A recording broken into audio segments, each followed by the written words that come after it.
Magandang hapon po sa inyong lahat. Welcome to the May 2022 edition of the UP SLIS webinar series organized by the UP School of Library and Information Studies. We welcome students and teachers of library and information science, information professionals, and all our friends in the Philippines, in Malaysia, and all around the world. I'm Paul Jason Perez, a faculty member of the UP SLIS, your host and moderator for this afternoon. This webinar is in high definition or HD for an optimal viewing experience, and to ensure that you can read the text in the presentation slides, please check and adjust the settings of this live stream to HD. Right now, you may also check the audio and adjust the volume to a comfortable listening level. You can also watch this webinar live on our YouTube channel and on our Facebook page, the UPSLIS. You can also watch our official channel on Twitch TV. That's twitch.com/UPSLIS. We would also like to welcome our participants here in Zoom. Thank you for joining us this afternoon. Just a reminder, please keep your microphones muted. You will have an opportunity to unmute your microphones during our Q&A portion. This webinar is still part of our hashtag Webinar Wednesday that we started July of last year, actually July of 2020. The webinars are also part of the celebration of the 60th anniversary of UP SLIS. Before we continue, let me explain the mechanics for today's event. To all our viewers, if you have any questions, you can send them anytime during the presentation. To pose your questions, go to slido.com. That's www.slido.com and type in the code LAS Research or hashtag LAS Research. Again, that's slido.com with code LAS Research. We will not entertain questions posted in the chat or comment section. Again, to post your question, go to slido.com and type in the code LAS Research. We will show the website and code on screen throughout the talk. Alternatively, you can also use the QR code shown on screen to go to the questions page. To our participants here in Zoom, you may type your questions in the Zoom chat, or you can also click the raise hand reaction button and wait to be recognized if you want to ask your questions live during our Q&A portion later. Okay, so we would also like to hear your thoughts about today's webinar. So please watch out for the announcement containing the link for the webinar's evaluation. In the evaluation form, you can also suggest future topics that you would like us to discuss. You may also request for certificates of participation through our evaluation link. If in case you miss portions of this webinar, you may view this as a Facebook video or check our YouTube and Twitch channels. Okay, so that's it for the mechanics. Let's get things moving. In LIS, practice and research can sometimes be seen as two different worlds. For practicing librarians, your daily task can sometimes be overwhelming, leaving you little time for research. But at the same time, we recognize how important a research-informed practice is in our profession. And this afternoon, we're very fortunate to have a guest all the way from Malaysia to talk about the importance of doing research and how you can do it as practicing librarians. Our speaker for today is a retired professor, but still very much active in the LAS profession, not just in Malaysia, but internationally as well. Dr. Diljit Singh retired from the Department of Library and Information Science, University of Malaya in Kuala Lumpur, Malaysia, where he served for more than 19 years. Diljit was also previously Deputy Dean for Postgraduate Studies at the faculty. He was a visiting professor at the University of the Philippines, Diliman, and facilitated several seminars and workshops on development of information literacy programs and improving research skills and productivity among librarians here in the Philippines. Diljit holds a Bachelor of Science and a Diploma in Education from the University of Malaya and a Master of Science and a PhD from Florida State University in the United States. Diljit is active in library associations at the local and international levels. He is the immediate past president of the International Association of School Librarianship, or IASL. He has also served on the International Federation of Library Associations and Institutions, or IFLA, standing committees for Asia Oceania and for school libraries. His professional and research interests include information literacy, management of libraries and information services, school libraries, and LAS education. He also has a keen interest in the effective and efficient use of information for socio-economic development. Everyone, we're very honored to have with us our guest this afternoon, Dr. Diljit Singh. Hi, Diljit. Hi. Well, Thank you so much for joining us this afternoon. thank you for inviting me. It's my pleasure to be here. Thank you. The floor is now yours. Okay, and if I can get onto my slides, I'll be happy to start.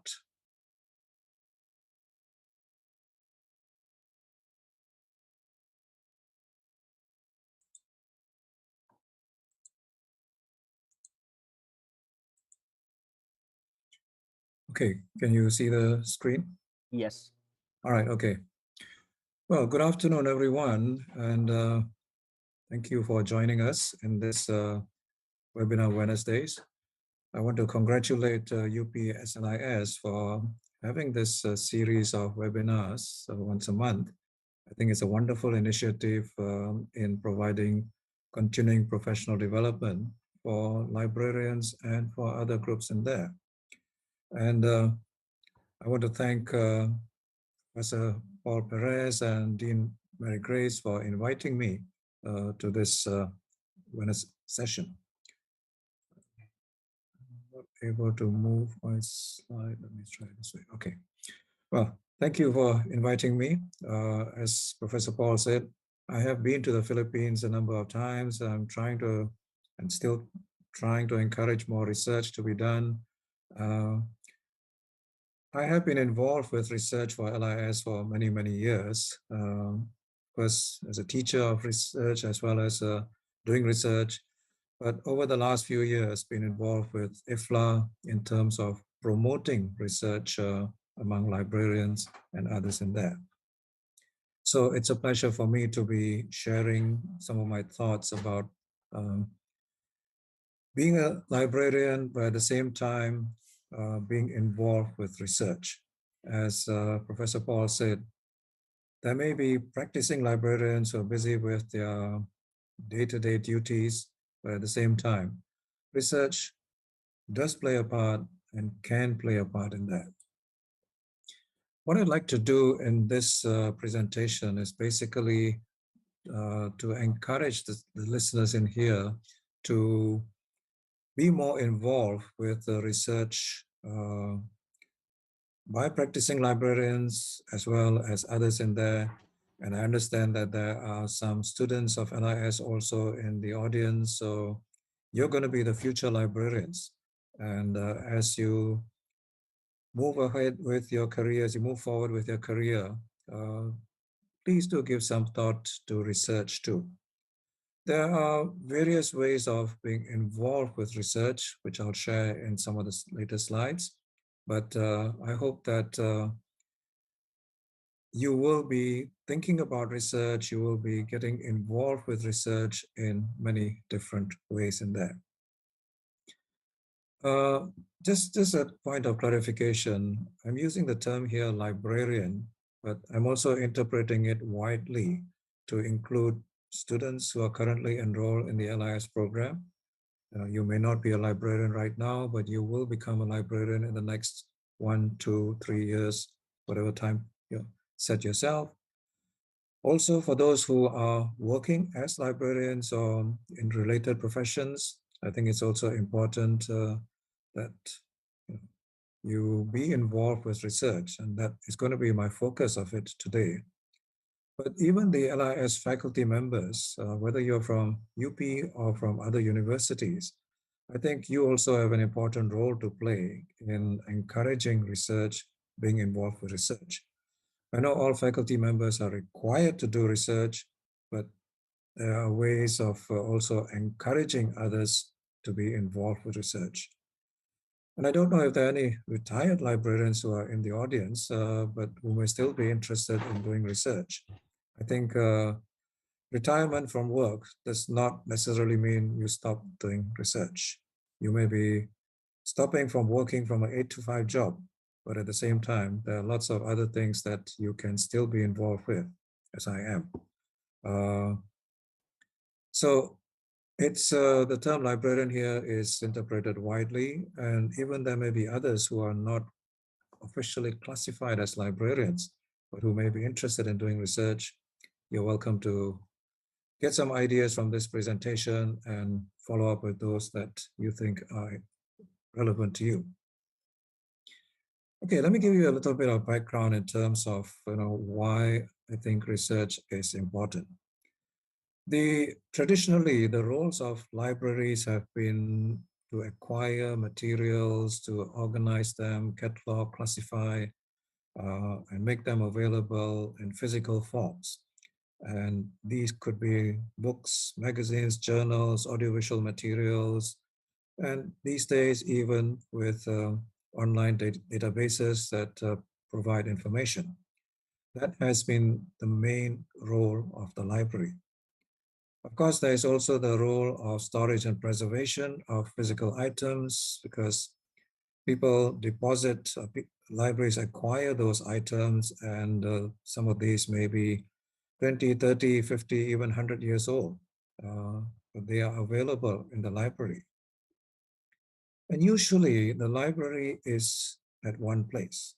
I mean, like in UP, you've got the main library, you've got some of the branch libraries, but they are located at certain fixed places in there.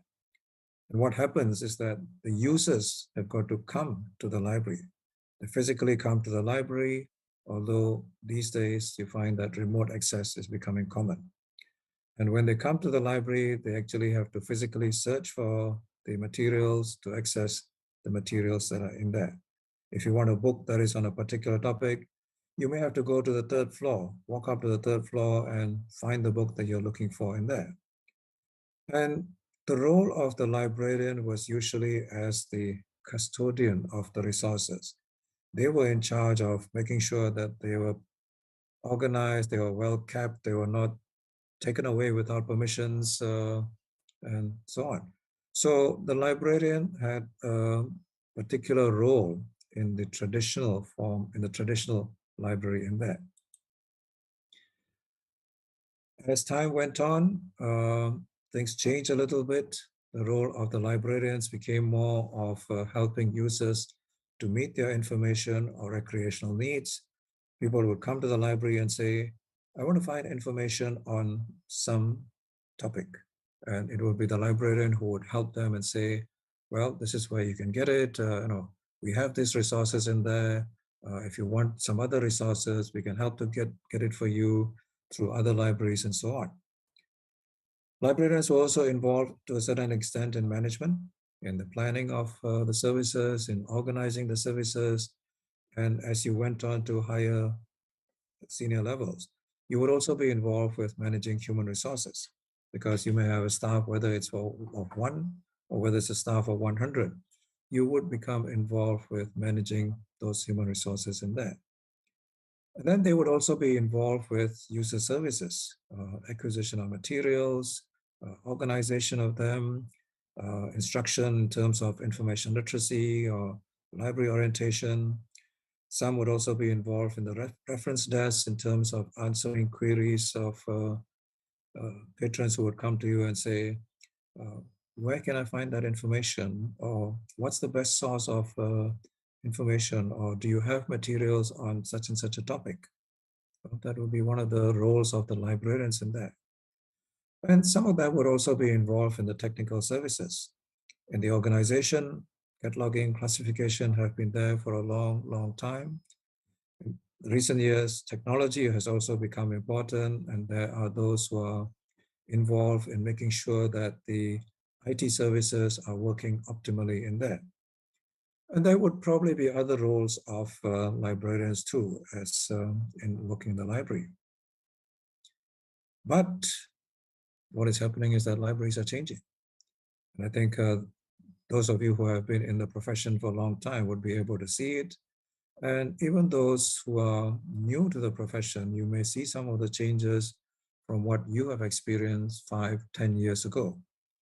For example, books and printed materials are now becoming more diversified. You still get books, you still get physical journals in there, but there are more electronic resources that are becoming available. The physical library is slowly changing to become an online library. You do not need to go to the library these days. Many of the resources are available from your computer or from your mobile phone, your cell phone, wherever you may be. So those resources are available. So it's no longer physical access, but you can access the thing remotely, whether you are in the furthest of barangays or whether you are in Metro Manila itself. You can access those resources in there. Traditionally, the libraries would have fixed hours for access. They would open at a certain time, and by a certain time they would close. They may be from 8 to 5, or they may be from 8 to 10 at p.m., 10 p.m. at night, or whatever time that the library uh, determines that these are the hours for access. And if the library is closed, well, sorry, you just have to wait until tomorrow or the next working day. But these days, you can access the materials, the resources 24/7. So even if you feel like doing something at 1 a.m. in the morning, many of the library materials are still available. Even if you feel like doing something on a public holiday or on the eve of Christmas, those materials are still available. In the past, traditionally, you would have to physically go to the library, search the catalog in there, and then go and get the materials. Today, you find that there are many ways of searching for those materials. You could actually talk to the computer or to your mobile phone, and it will tell you what are the materials that are available in there. Or you could do proximity searching. You found something that's relevant and you want to find something else that is related to it. Well, the good IT systems allow you to do that. That you have found something related to A, but you want to find something that's also related to A plus. Well, you can do that these days. So there are various ways that libraries are changing. As librarians, as libraries, we are primarily serving the users. And we need to be aware that users are also changing. In the past, users were very well defined. If you were working in an academic library, the users would be the undergraduate students, the graduate students, and faculty members. Today, you find that libraries have opened their doors, and you find that people of many different types of people are coming and using the college library too. In the public library, it used to be that you would get people who are coming there to read books or wanting to borrow books or wanting to find some information. Today, you find that students are using the library. Today, you find that senior citizens are using the library in addition to many different groups of people in there. So the, the users of the library are changing. In the past, the library was the main source of information. You wanted something, well, you go to the library and try and find it or ask the librarian to help you. Today, with the internet, today with online databases, today with social media, there are many different sources of information that can be accessed.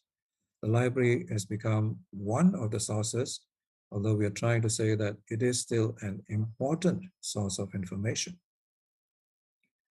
The traditional library was also very print oriented. You would have books, journals, magazines, newspapers in there. Today, you find that they become more technologically oriented. The physical collections, physical resources are becoming less. More and more computers are becoming available. And even that is becoming less because you can access it from anywhere that you want. As I said previously, the library was open at a certain time, so there was only a fixed time for access in there. If the library was closed at 10 o'clock at night, and if you wanted something at 11 o'clock at 11 p.m., sorry, you have to wait until the next working day. Well, users have got needs at all times. There are some people who work best at night. There are some people who do their homework and assignments at night.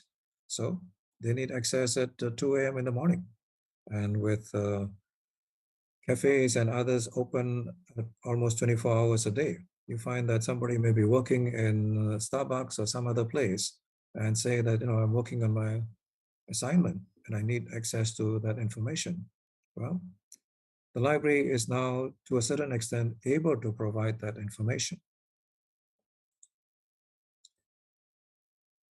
And libraries are changing, users are changing. Similarly, librarians are also changing, or at least need to be changing.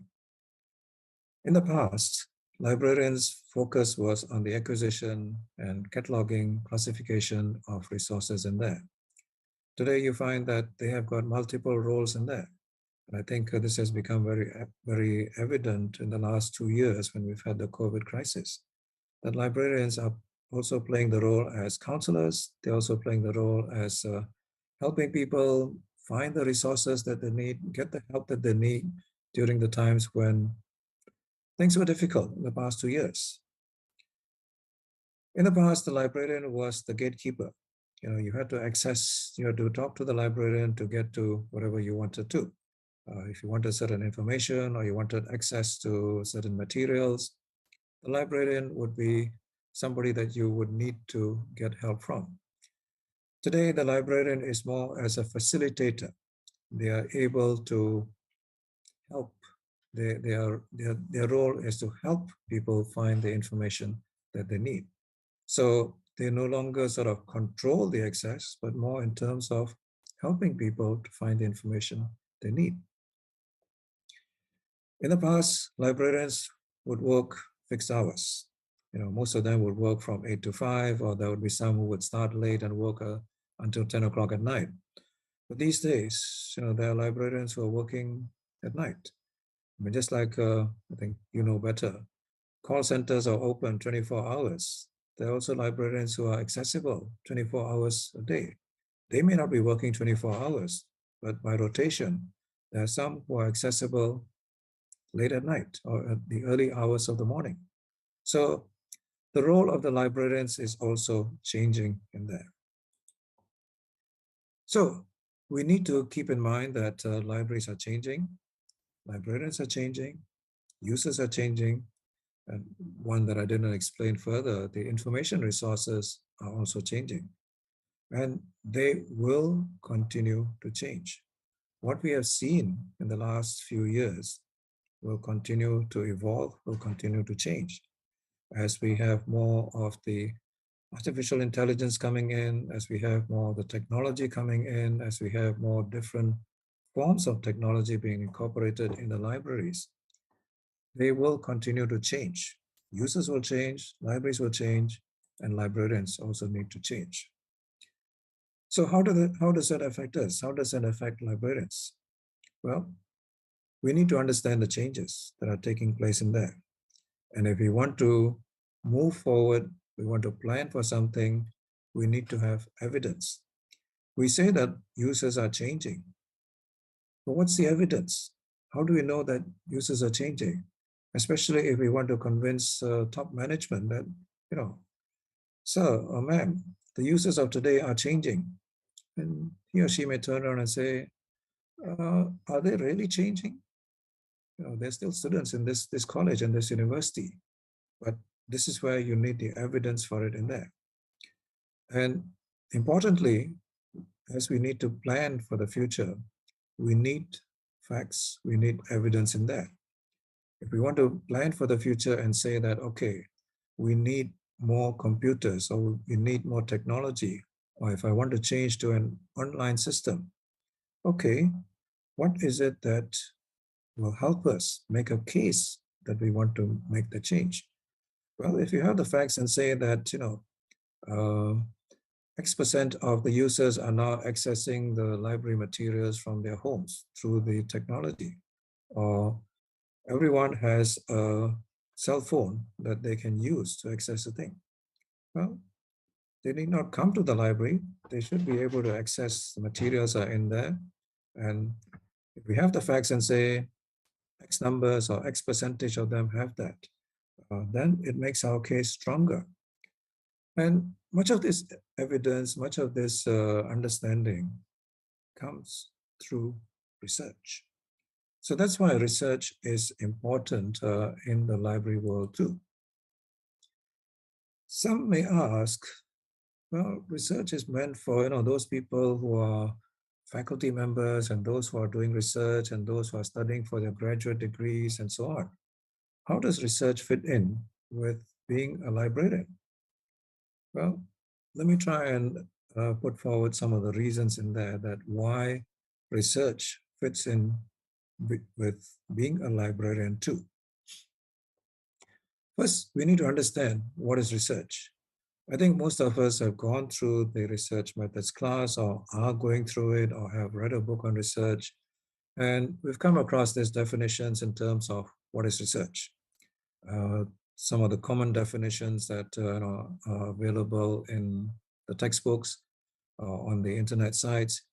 For example, a common textbook, The Practice of Social Research by Baby, says that research is a systematic inquiry to describe, explain, predict, or control and observe phenomenon.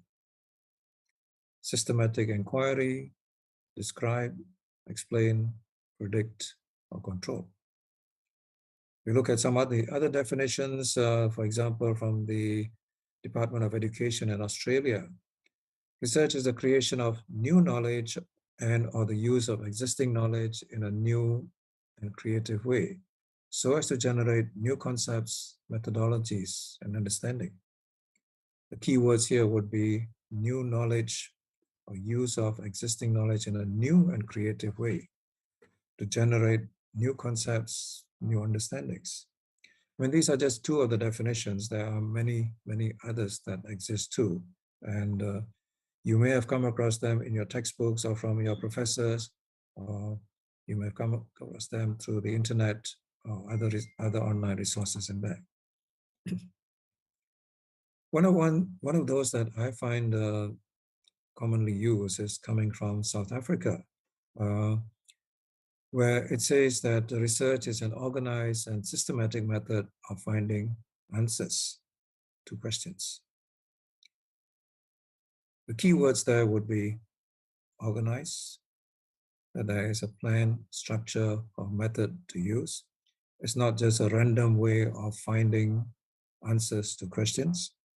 There is a system, there's a plan for it in there on how you do about it. It's systematic. The process is broken up into steps that lead to valid conclusions. You cannot just go to one source, or you cannot just go to 5 people and ask a question and come up with an answer and then say, okay, I've done my research. There's a process that is involved in there, which has got clear steps involved. And I'll touch on that a little bit towards the end of this presentation in terms of what's involved there. But I think the important part of the definition is that it is a process of finding answers to questions. You want to find an answer, but the answer to what? There needs to be a question. And that usually is the starting point. And I've added the word relevant there because there are literally millions of questions to which we need to find answers.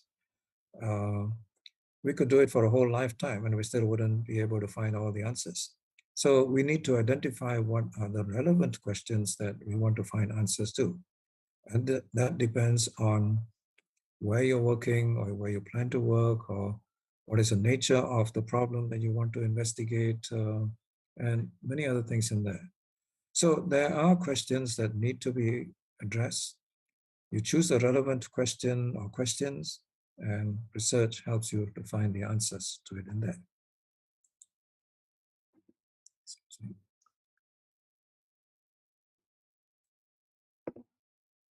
I think there are also many misconceptions of research.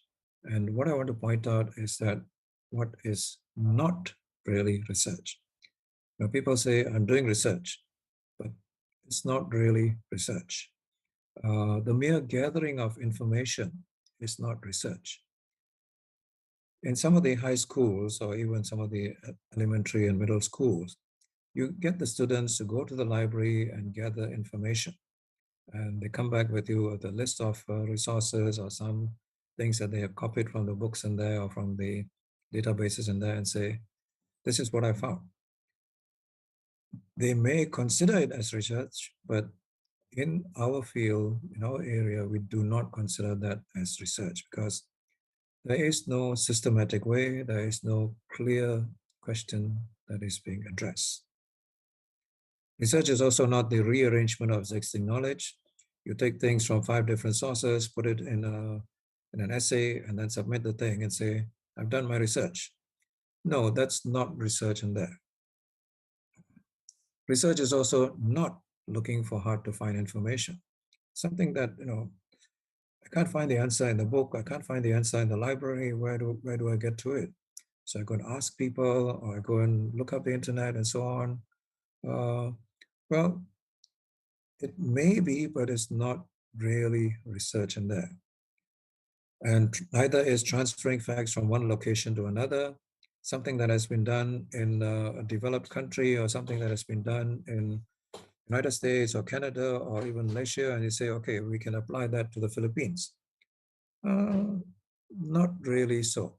You may be able to do so, but at the same time, what is the question that you're trying to answer in there? And for those who are students, research is not just something that to gain pointers, gain marks for your assignments and thesis or dissertation, and then after that, forget about it for the rest of your life. No, it's a process of learning. It's a process of finding answers doing that. And at the same time, also research is not a marketing ploy. I mean, we may not do it so much in the library field, but in other areas, they say that research has found that this is the better product, or research has found that if you do this, you will become more healthy. Well, that's more marketing. That's not really the research, or at least it's not so clearly demonstrated in there. So be aware of things that are labeled as research, but are not necessarily research. There are also many misconceptions about research that, what research is, it's sort of difficult to do in there, that research is difficult, research takes a lot of time, research requires money. Oh, research is so difficult to do because, you've got to collect so much of data in there. Research needs software, the university has the software, but once I go into the working world, I don't have that software available to me. And I know some people are put off by research because they said, oh, research requires statistics. And I'm not good in statistics. I'm afraid of statistics, so I can't do the research in there. Well, those are all misconceptions about research. That try and show it to you that the perception that research is difficult, it may be so the first time you're doing it, but the second time, the third time, as you get more experience, it becomes easy. It becomes second nature to it in there. So yes, the first time you do anything is difficult. The first time you take a journey from Metro Manila to some other place, it's also challenging. But once you've done it, it becomes easier. The perception that research takes time, well, yes, it may be, depending on the complexity of the research, but it can be broken down into manageable blocks of time. People say that, I'm so busy with work, I've got no time for research. Well, we have time for many other things. So if you break up your research into manageable blocks of it in there, you can do a research project within a certain time period. The perception that research requires money, well, there's a lot of research that can be done almost for free or at very minimum cost in there. It may cost you just a few hundred pesos or a few thousand pesos in there that you can do the thing, or some of it is just sitting in front of the computer, talking to people about it in there, and you get the information. It doesn't require money. It may take time. but it doesn't require money in there. The perception that it's difficult to collect data, research is so difficult to do because I have to go out and do surveys and talk to people and do interviews of it in there. Well, if you do your planning systematically, if you do systematic planning, it's not so difficult in there. It becomes easier as you plan to do a thing. The perception that research needs software, again, some research projects, many research projects can be done without software or with software that's easily available. Most people have got Microsoft Office or Microsoft Excel on their computers. Well, sometimes that's all the software that you need. And sometimes you don't even need the software. All you need is to be able to document what you have found, document the data that you have collected, and put your mind to it and analyze it mentally. So you don't need any software at all to do it in there. So there are many perceptions about research which are not necessarily true. And this is, I hope that if you have this perception that research is difficult, well, it's not as difficult as you may think it is. Then comes the question, but I'm a librarian. I'm supposed to do acquisition. I'm supposed to do cataloging. I'm supposed to do reference services. I'm supposed to be taking care of the other staff that are in the library. Why do I need to be involved with research? I mean, I've got so many other things to do from morning to evening. Why do I need to be involved with research? Well, I think there are a number of reasons why we need to be involved with research. We need to inform action. We need to find answers to questions. And there are lots and lots of questions that are unanswered in the library. What are the users like? What are they really looking for? What percentage of the target population is actually coming to the library? How satisfied are they with the library? There are many, many questions that need to be answered. And research can help you to find that so that you can take appropriate action. Even to analyze a problem, you need to have data, you need to have facts in there. You find that people come to the library and they are not able to find what they are looking for in there. Why? Well, this is where you need to find the data, you need to get the facts for it in there, which will help you to find the solution to in there. I mean, if you find that people are not able to find the resources that they are looking for in the library, and you analyze the problem, and you find that actually the reason for it is that the subject headings that you have assigned to in your system are not appropriate. Well, then you know that you need to go back and reconsider the subject headings that you are assigning to the resources in there. Research can also help you to test the feasibility of a program or of a change that you would like to do. You want to sort of, for example, extend the opening hours of your library. Right now, you may close at 5 p.m. and you want to say that if you extend to 10 p.m., how useful is it going to be? How relevant is it going to be to the users in there? Well, you can test it. You can ask the users. You can try it for a shorter period and see what difference does it make. If you have got an increase of 40% users coming in later part of the night, yes, it's something that's useful. On the other hand, if you find that it's only 3% increase in the usage when you extend the hours, then you want to reconsider and say, is it really worthwhile opening? Is it really worthwhile extending those hours in there? Well, research can help you to find the answers to it in there. And even after you've done it, is it effective? The change that you have made? What is the impact of it? What is the effectiveness of it? This is answers that can come through research. And there will probably be other reasons for it too, in terms of how research can help with the actions. That's in terms of the management part of it, in terms of action.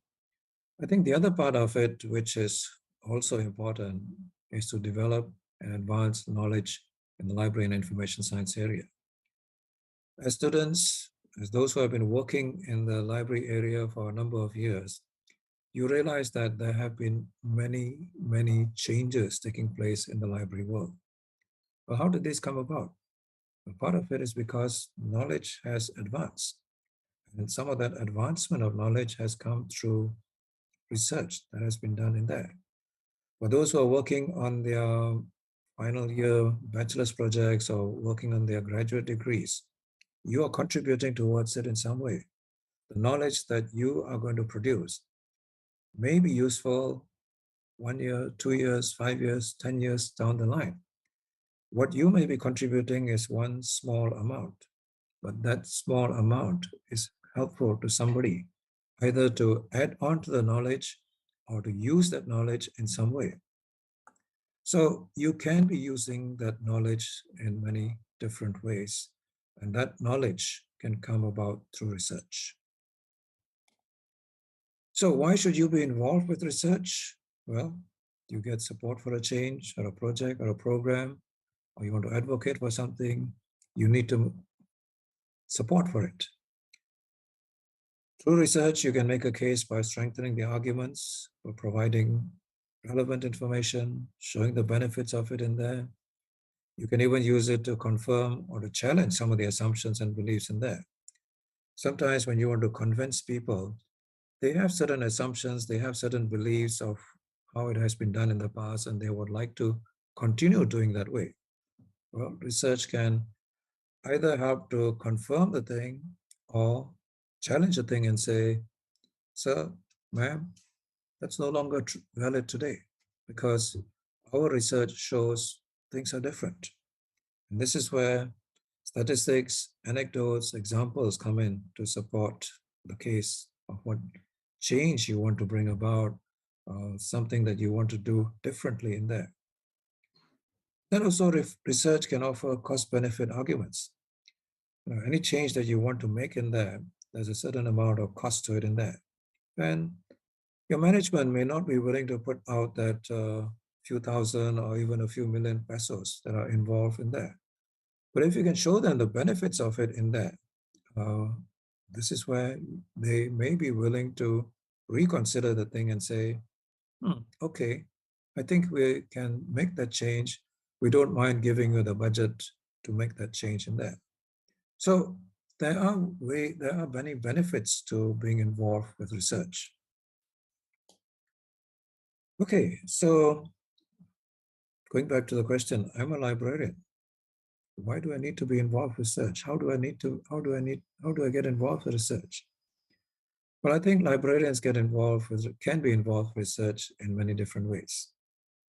As facilitators of research, as consumers of research, as producers of research, as reviewers of research, and perhaps other ways of it in there too. Let me explain a little bit more in terms of how these five are involved. Librarians can be facilitators of research. And this is something most working librarians do, especially those who are working in college and university libraries. Because students come to you, faculty members come to you and say, I'm doing research on this. What resources do you have? Or where can I find information related to this? Well, you're helping others to do the research. What may be lacking is librarians as consumers of research, where librarians are reading research and applying the findings to their own situations. Or they may be listening to research through some conference or some webinar or some YouTube presentation, and then applying the findings to their own situation in there. That is, it is happening. I'm not saying it is not, but it is more can be done to it in there. Librarians can also be collaborators with research, working with others to do research. And this, I think the faculty members are already doing it. You're working with other faculty members or working with librarians or working with students to do the research. Well, librarians who are facilitators of research can also be collaborators. I mean, when somebody comes to you and says, I'm doing research on some topic, well, the librarian can also be involved with it and say, ma'am, can I also help you with it? Can I also be involved with it? And I think many of them would be happy to have an extra hand. What we want to try and encourage even more is librarians as producers of research, where librarians are conducting research themselves and writing it up, presenting it at conferences, or publishing it in journals and there, where it's a librarian who's done the research on some topic that is relevant to them. And what we hope for eventually is that more librarians will be involved as reviewers and even as editors of journals or conference proceedings, where they are evaluating the research of others. You know, in conferences, in journals, as Sir Mark will be able to tell you, Prof. Ira will be able to tell you, you receive a lot of research publications in there. Some are okay, some are poor, some are good. Well, it's the job of reviewers and editors to evaluate the research. But in order to do that, you must be proficient in research yourself. And this is another role that librarians can play in there. So there are many different roles for librarians to be involved with research, but at least the first four, facilitators, consumers, collaborators, and reviewers, are open to all. Okay, so if you feel that you want to get involved with research, what are the types of research that are needed? As a librarian, what are the types of research that you would want to do? One, of course, is the scholarly research that people in their final years would do the thing, graduate students will be doing the thing, faculty members will be doing the thing to develop the knowledge base of LIS. But there's also the management research for planning, development, marketing, evaluation, some of the things that I pointed out earlier, that librarians can be involved with research. So there are many different types of research that librarians can be involved with. Scholarly research, as we know, comes about,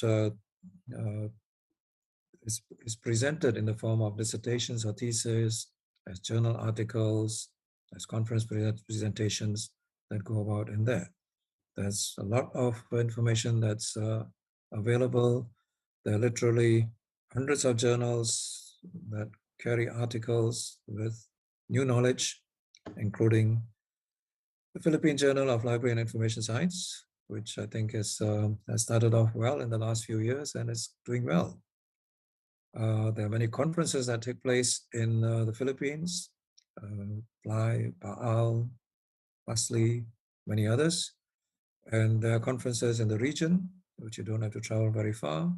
Or you may even want to make a trip to some faraway place and attend a conference and get the latest of knowledge from people from all over the world. At the same time, get an opportunity to travel to a different place.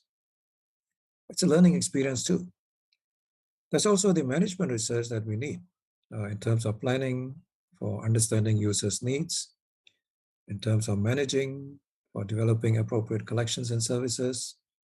How do you organize the library for efficiency and effectiveness? And at the end of it, how effective is it? How efficient is it? We want to evaluate to see the results in that.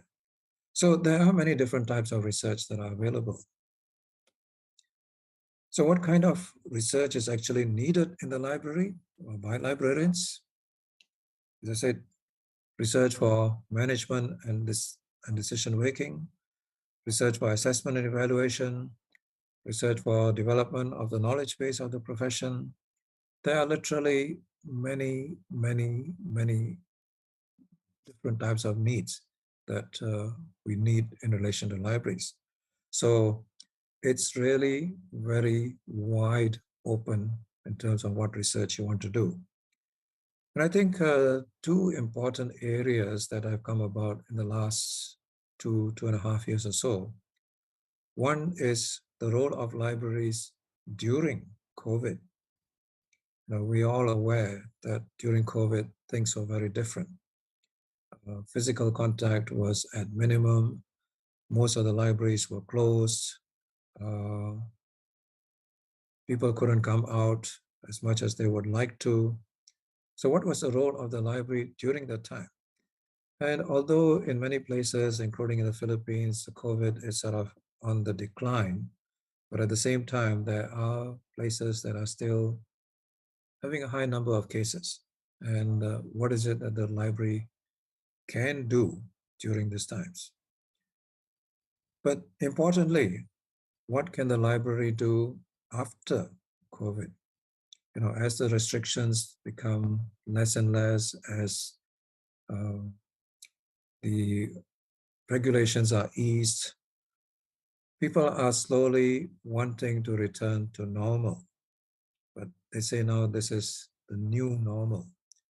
Things are very different now. Some people have lost their jobs and they will never get it back. Some people have lost family members who will never be replaced. There are many other changes that have come about. People have become more used to doing things online, remotely. So there may be a stage where they say, well, I don't need to go to the library anymore. I'm so used to getting that information from where I am. So this is something, again, we need to look into in terms of questions that need to be answered through research. One of the other areas that research is very much needed, especially in these days of financial constraints. What is the role of the library in relation to the SDGs, or the Sustainable Development Goals? We have got 17 Sustainable Development Goals that have been put forward by the United Nations. The Philippines is also supporting them. But how can the library help this SDGs? For example, one of the SDGs is to reduce poverty. Okay, we know poverty exists in many places, even in the Philippines. So, what is the role of the library in helping to reduce poverty? We don't quite have the answers yet. Let's see, we don't have the evidence for it in yet. So, this is again another area that research can be done. Have there been libraries that have contributed towards this particular SDG or any of the other SDGs? And how successful has it been? Well, this is making a case for the role, the importance of libraries. Because as time goes on, libraries are being challenged. Libraries are, people are saying that, do we really need the library? I mean, you may have heard the thing that I can find all the information that I want on the internet. Why do I need the library? Well, this is where we need to make a case for it and say that libraries are still important and we need to provide the evidence for it in there. So this is another area that is open to research. There are many other areas that are open for research in terms of management and decision making. For example, who are our users? What's their profile? Who are the heavy users and who are the light users? Who are the people in colleges and universities who seldom come to the library? Why? Well, this is something that we need to find answers through, and research can help us to find at least some of the answers. Research about our collections and services. Now, we say we've got so many thousands of books, or so many hundreds of thousands of books in there. Well, how many books circulate at least X times a year? And how many books have never been borrowed even once in the last 5 years? Well, these are answers that we need to find regarding our collections and our services in there. So there are many areas of within management and decision making that we need to look into, and research can help us find answers. Same thing in assessment and evaluation. Who are the stakeholders for libraries? Who makes a difference in the success or failure of libraries? We need support. We need support from top management. We need support all the way from the congressman or congresswoman and the senators and even the president. You know, times they may be changing next month or this month, but we still need their support. Well, this is an opportunity. What are their needs and what do they value? The new congressman or congresswoman who comes in, what do they value? What's his stand on libraries? Well, this is something we need answers to, and some of it can come through research. We need to know what are the costs involved in libraries, direct costs, indirect costs, and what are the benefits of libraries, how do we measure the benefits of libraries, and more importantly, the top people look at it in terms of, we're giving you so many thousands of pesos. What are the benefits? Well, how do you translate those benefits into your currency? I think this is something we need to find answers to. So I hope this gives you an idea in terms of why librarians need to be involved with research. Let me just take a few more minutes to sort of briefly touch on how to do the research, what's involved in the research process in there. For those of you who have gone through the research methods course, I think this is sort of just just a refresher of it in there. For those who are going through it, this may be a preliminary information. But I think there are also faculty members in the audience who sort of probably know more than me in terms of how to do the research. Basically, this is the process that's involved in research. Normally, we start with identifying the problem, reviewing the literature, determining the objectives, determining the approach, collecting data, analyzing data, writing the report, and then presenting the findings. But when you look at the findings, it helps to identify problems too. When you read a research article or you listen to a conference presentation, a research conference presentation, you get ideas in there and say, I could do that kind of research too. Or he's done that research on this thing. Perhaps I need to follow up with something else. Well, that's where you start off in terms of the research process in there. So this is what is involved in the research process: identifying the problem that you want to look at, reviewing the literature, determining the objectives, determining the approach, collecting data, analyzing the data, writing the report, and then presenting the findings in whichever way you choose. But I think in order to do the research, there is an important prerequisite. And that prerequisite is the motivation. As I pointed out in one of the earlier slides, research can take a bit of time. No, it doesn't have to go on for many years, but even to sustain yourself for 2 months, 3 months, 6 months, 12 months, you need motivation. Because it's very easy to get distracted by other things and say, well, I've got this thing to do, I've got that thing to do, I've got a family to look after, I've got so many other things to do in there, so I don't have it to do in there. So what's your motivation to do the research? And you need to be honest with yourself. Why do I want to do the research? It could be external, that you are required to do the research for a degree. You don't finish the research, sorry, no master's degree for you, no PhD for you, or whatever degree you're working on. It may be an opportunity to work with a professor or with some respected person and say that, here's this well-known professor who is doing research and there's an opportunity to work with him or her. Well, the motivation comes from outside. But you may also have internal motivation. I want that satisfaction of being able to complete the research.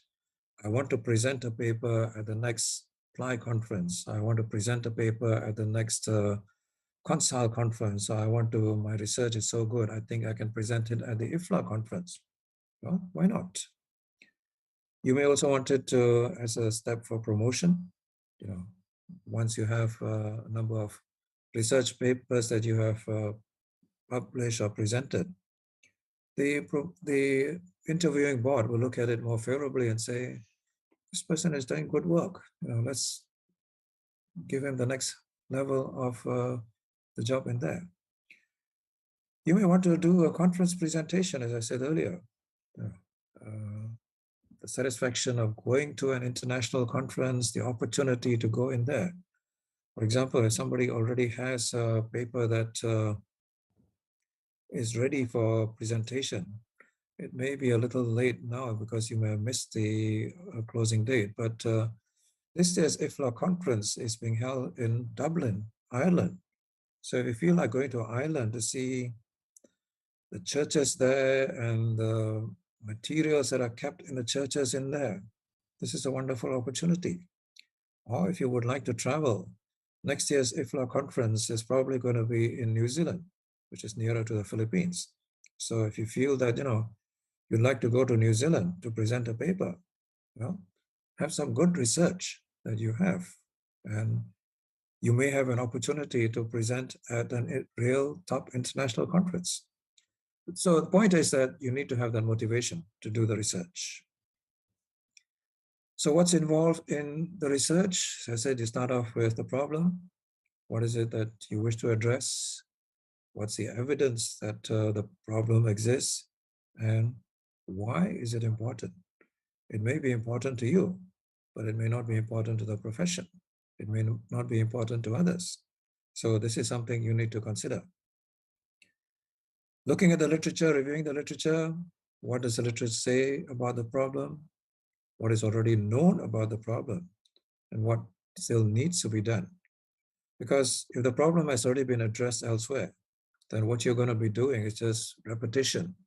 And people say, well, we already know the answer to that. So what's special about this one in here? Your research goes down one level. And this is where reviewing the literature will tell you. And it also give you the key concepts in the problem so that you can design your own research project appropriately. This is where you determine the objectives, the aims, the purpose, the objectives of it in there. And more importantly, it is something that's, for want of a better word, doable. Can it be done? Given the time, given the resources, given the expertise that is available in there. There are sometimes projects that we would like to do. They're going to take me 25 years to do the thing. No, that's something that, I have to put aside and say, sorry, it's not something I may want to do one small portion of that project, but at the same time, I don't want to take on a 25-year project. So that's something that your objectives will help you decide. You need to design the research. What are you going to do? Where are you going to do? Who's going to be involved? Why is it important? When are you going to do it? And more importantly, how are you going to do the thing? A few months ago, you had a session on qualitative, quantitative research. Well, this is where the how comes in. Which approach are you going to take in terms of doing a research? Quantitative, qualitative, or something in between, mixed methods. And in deciding on the approach, are there any ethical issues involved in there? Are you going to be collecting data which may be skewed or may not be ethical, or maybe asking people questions which you're not supposed to ask them? That's something also to consider, especially when you want to present your research at the international level. Then, of course, once you have planned the thing, you go ahead and collect your data using the appropriate methods in there, whether you use questionnaires or interviews or other methods in there. You determine the methods that you're going to use, analyze the data, edit, analyze, interpret, provide answers to the questions, and also be aware of the limitations that are involved in that. And then, of course, the last stages of it are to write the report and then to present the findings in there. And there are many, many different ways of it in there. I shall not go into the details of it because many of you already know or will be learning in the next few months or so. So That's kind of hopefully given you an overview of why you need to be involved with research and what you need to do in doing the research. What I hope you'll do after this is, as Sir Paul said, provide feedback to the webinar organizers in terms of, has this been useful to you or not useful? Is there any additional information that you need? And what follow-up would you like after this in there? You've got some idea about research. Okay, what's next? I think one of the things is decide if you want to conduct research in the next few months, whether it's in the next 2 months, 3 months, 6 months, 12 months or so. And you decide if you want to conduct the research, what is your motivation for it, identify your area of interest, and then start planning. And if you need help, ask. There are many excellent faculty members who are available. There are many excellent researchers who are available in the Philippines, and I'm sure they would be willing to help if you ask them for it in there. So the message that I have in the past hour that I've tried to convey is that research is important for librarians, and we need for more librarians to be involved with research. So with that, thank you very much. I'm open to questions, comments, suggestions. You also feel to email me after this presentation, and my email is on the slide there. So with that, thank you very much, and hand you back to Sir Paul. Thank you. Thank you so much, Terima kasih, Diljit, for that wonderful presentation. We actually received several questions already from our audience. So for those who just tuned in, this is our UP SLIS webinar series organized by the UP School of Library and Information Studies. To our audience, if you have any questions for our speaker, you can go to slido.com and type in the code LIS Research. For those of you who are here at our Zoom, you can type in your question at the chat box and we will read it to Diljit. Or you can also raise your hand by clicking the reaction button and then wait for us to recognize you so that you can ask your questions live. But before we go to our Q&A portion, some important announcements. The UP SLIS is proud to announce its new graduate program, the Master in Archives and Records Management, or MARM, which will be commencing this year, academic year 2022 to 2023. The first of its kind in Southeast Asia, the MARM is a 34-unit, 2-year graduate program that provides students with the knowledge and skills required to work in and develop archives, special collections, record centers, and other memory and collecting institutions. This program addresses the need for formal education on archives and record keeping in the region necessary to support and document critical organizational decisions and activities that will help ensure efficiency, transparency, and accountability in both public and private sectors, and also to help preserve and promote our cultural heritage, collective memory, and identity. The program addresses these needs by providing students with strong theoretical and practical foundations and experience on the effective, efficient, and ethical management of records and archival materials.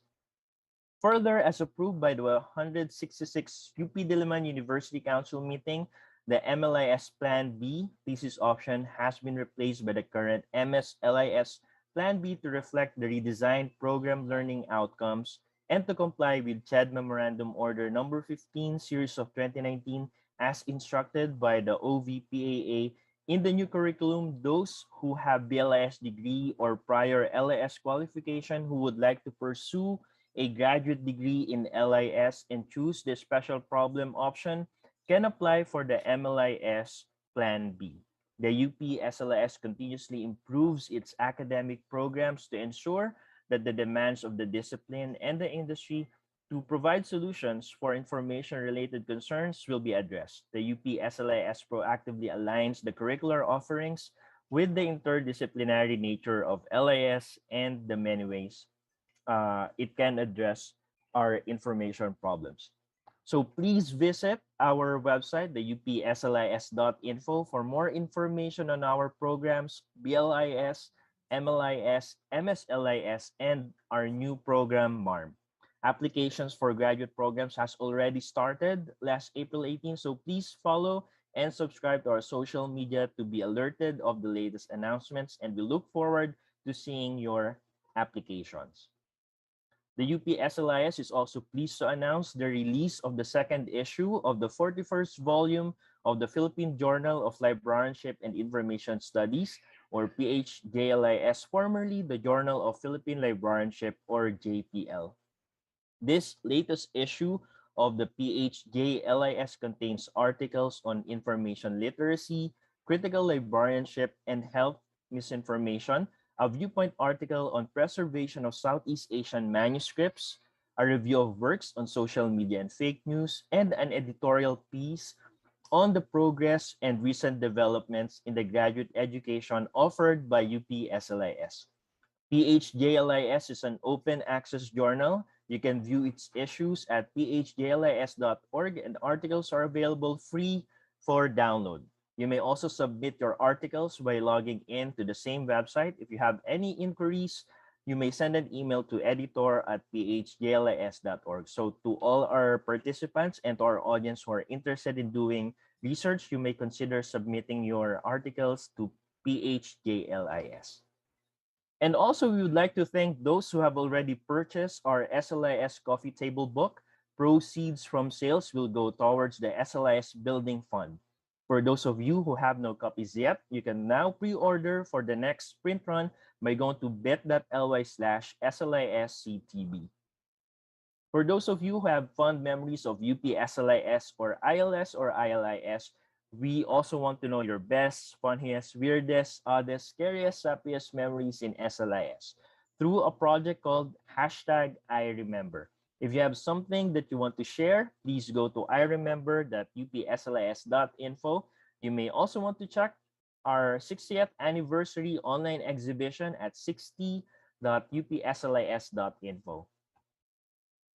Also, the Kaagapay project for UP BLIS students of the UP Library Science Alumni Association, or UP LSIA, is still ongoing. We want to ensure that every BLIS student is equipped with the required tools or gadgets for remote learning. The Kaagapay project is in support of the program of the UP system, Kaagapay sa pag-aaral ng mga scholar ng bayan. You may donate in cash or in kind to help our BLIS students who may be struggling with remote learning. You may send your inquiries to uplsaa.inc@gmail.com. And finally, UPSLIS still accepting donations for the construction and renovation of our new SLIS building. Here is your opportunity to contribute to UPSLIS and LS education in the country. For your donations or other inquiries, you may contact us via email at admin@slis.upd.edu.ph. Please subscribe to our YouTube channel, follow our twitch.tv, and like our Facebook page, UPSLIS. Okay. And also, we would like to thank our viewers from AU Jose Rizal campus in Malabon, in Bay, those who are watching from Bay Laguna, Iloilo City, St. Louis College, Valenzuela, Universidad de Dagupan, those who are watching from Pangasinan, and West Visayas State University. Maraming salamat po for tuning in. May the 4th be with you. Okay, so Diljit, again, thank you so much for joining us this afternoon. A lot of our participants are thankful. There are some comments here in the chat section that they like the presentation, and some of them are actually requesting for a copy of your slides. I think that will be made available. Also, this recording is available in our Facebook and YouTube. But let's address some questions here, Diljit. The first question that we have that has been voted is, what can you say about a research that started with data? In our institution, we are collecting a lot of user data and we look at it to formulate questions or research. Is that okay as a starting point for research? Uh, yes, thank you for that question. And I think that is an opportunity to do research because most libraries collect data in terms of users, in terms of collections, in terms of many other aspects of it in there. I think what can be very useful information is to, well, what can be very useful is to extract information from that data. Let me just give you an example, and this may not be the best example around. You collect data in terms of the access to a particular database. It could be, for example, the UPSLIS website itself. Okay, what's the profile of the users in there? What's the profile of the people who are accessing it in there? I mean, you may be able to get that information, but things like, who are they? Are they from within the campus itself? Or are they from outside the campus? How long do they there? What's the average time that they are using it in there? Is there a particular link that is very much in there?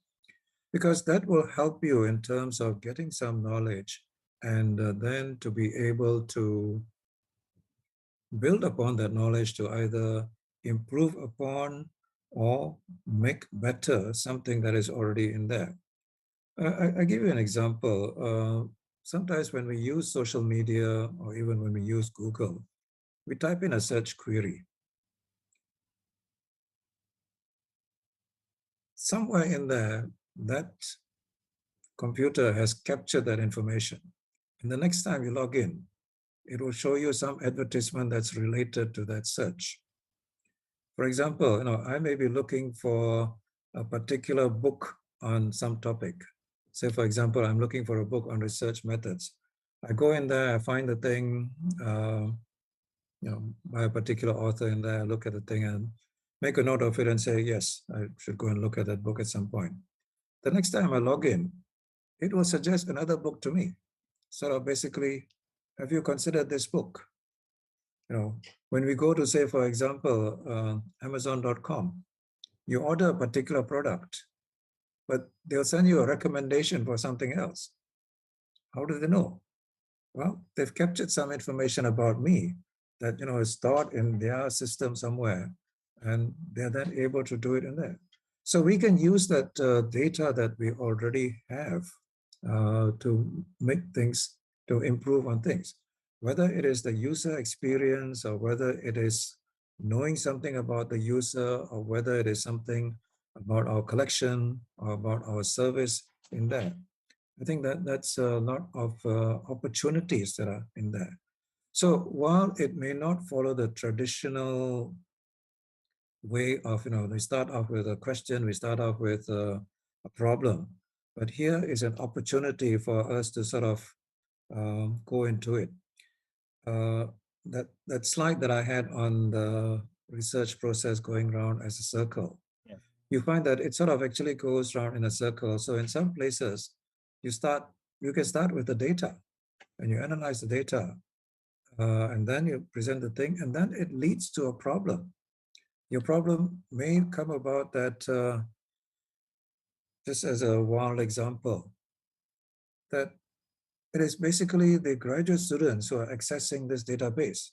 The undergraduate students are very minimal. Well, why? That leads to the question, why? Well, this is something for you to follow up with. Okay, why are the undergraduate students not accessing this as compared to the graduate students? So yes, in short, to answer that question, yes, you can start off with the data that is available in there and analyze the thing, which will lead on to some conclusion that you get, but that will lead on to another problem, another question that you can follow up with. You, Diljit. And thank you for those examples. It just goes to show that research isn't really just a straight line. No? It Mhm, can mhm. start anywhere in the Yeah, circle as you have presented. yeah. There is a related question when it comes to user data. So there is a question that was submitted here in relation to data privacy. How would you usually approach anonymizing personal data such as that you're still able to gather segmented demographic statistics relevant to your study. Do you have any experience with this, Diljit? I think this is where I may not be the best person to answer the thing because I'm not sure what are the guidelines and policies in the Philippines. Are there anything that's coming from higher ups in terms of what kind of data that you can collect and what kind of data that it's ethically wrong for you to collect the thing? Many of those that we have actually, what is available in there is actually coming from the Western, the more developed countries in there. I know, for example, what is completely forbidden in the United States is, you know, nothing is said about it in some of the developing countries. And so you could well go about it in there. So I think this is where you need to look back to the policies that are imposed by either UP itself or whether uh, DepEd or some other organization has had this kind of policies in there. Um, I'm sorry, I'm not able to answer the thing because this is rather contextual. And I think it's better for you to get an answer from somebody in the Philippines itself. I'm not so aware of it. Yeah, I agree. But thanks for answering, Diljit. To our participants here in Zoom, if you have any questions, please raise your hand so that we can recognize you and you can ask your questions live. Or you can also post your questions in the chat box. Diljit, there's another question here. I think this may be a good starting point for doing research. The question is, how can you justify the online needs of the library to your immediate supervisor? How can we transform this to a research question? I think there are many ways of doing it in there. One, I think, is if you find that you want to justify it to your supervisor or higher ups, what is their thinking? What is their mindset towards it in there? Are they sort of like, okay, you can do it, but because I've got requests from so many different sources, why should I give it to you uh, as compared to somebody else? Or that they are sort of the, forgive me if there are any of the senior ones around, but some of the older generation may be that why do you need this thing? We've existed like this for so many years without using this. So I think the first thing is to understand the person whom you want to convey that information to, uh, and come out with evidence, come up with data, come up with anecdotes, come up with stories, depending on the approach that you're taking in your research in terms of why this would be helpful to you, it would be helpful to the community, and this again goes back to the higher ups who are approving the thing. Are they sort of very interested in the student welfare? Are they very interested in proper financial management? Are they very interested in some other aspect of it in there? Well, this is something you need to understand the thing. So this is one thing. The other thing that I can suggest is that do some preliminary reading, even if it is of free materials that are available on the internet or whether it's scholarly journals in terms of what other research has been done. And that will give you some ideas and say, this may have been done in Canada or it may have been done in Sweden or somewhere else, but can you do it in the Philippines? Something similar. So I think that will also give you some ideas as to how to go about it in there. Yeah. Thank you for that, Diljit. Yes, evidence is very important for this, and I think this is a good starting point for them to research on. Um, Now let's move on to library administrators. There's a question here. If you can, I believe we have some library administrators listening right now. What should library administrators do to encourage research among library staff? That's an easy one. Provide as much encouragement as you can, provide as much resources as you can, even to the extent of, you know, uh, recognizing somebody who has done research at your monthly meeting or so on and say that, this has been done by this person. Can you, in 3 minutes, share what you have found out in there?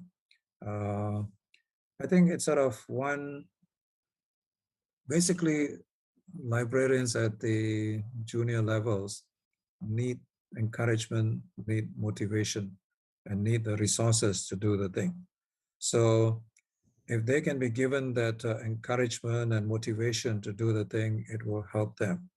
But also to provide them with the resources. I mean, if your library has got the budget for it, make available, even if it is just 10,000 pesos, and say, okay, this is available on a competitive basis. Submit your proposal for doing research, or in some other way that it can be given encouragement in there. Sometimes people will say, I want to do the research. I'm very interested in it. I've got this excellent idea of going to this research, but I just don't have the time. I've got so many other things to do in the library itself. Well, can you sort of say that, okay, we'll give you Friday afternoons off to do your research. You work until lunchtime on Friday, and then after that, you can spend the time in there or in some other way, or to say that, okay, you can make use of this in facilities in there, or if you would like to go and to some other library to do your research, you can have half a day a week to go about it in there. So there are many different ways of encouraging that research among the juniors. And I think one of the other things that the library administrator can do is be involved with research yourself. As I said, one of them is to be a consumer of research. I mean, as a library administrator can, at their monthly meeting, and say, I read this interesting paper in this journal about what is in there. What do you think about it? So when the juniors look at it and say, hey, she's reading research, I need to read that too. Or, in some ways, for the administrator to be involved with the research, partner with a faculty member somewhere, maybe your ex-professor or somebody has been your colleague, and say, okay, can I get involved with your research project in there? Well, when the juniors look at it and say, the administrator is doing research, I can do it too.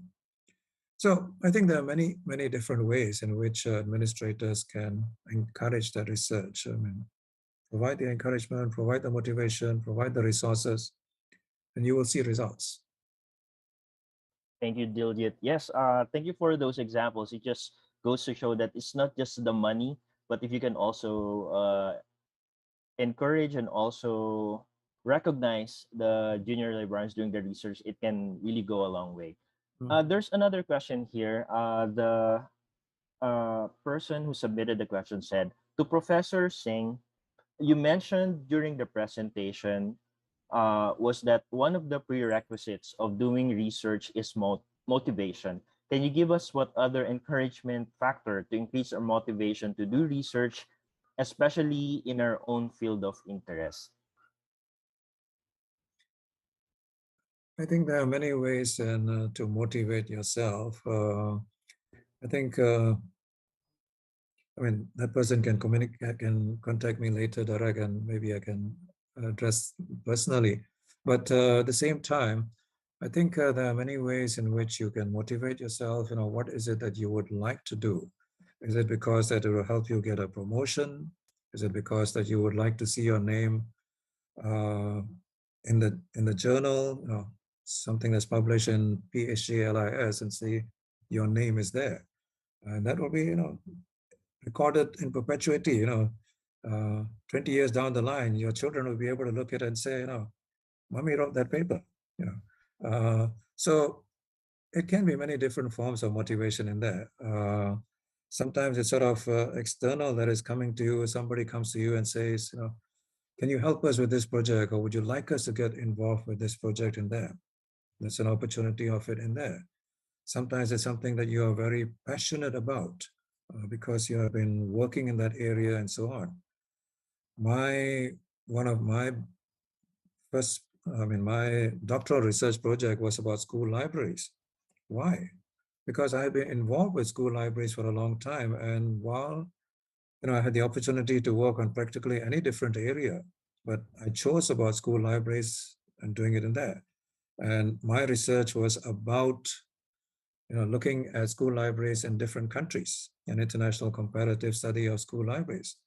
Because I wanted to know, when I was doing it in the United States, but I wanted to know, what was going on about school libraries in Canada, in Mexico, in UK, and the Asian countries and the African countries of it in there. So that kind of gave me lots of ideas that when I came back to my home country, I had lots of ideas that, I wanted to put into practice. I wasn't able to put into practice all of them, but at least some of them I had, picked up in there through my own research.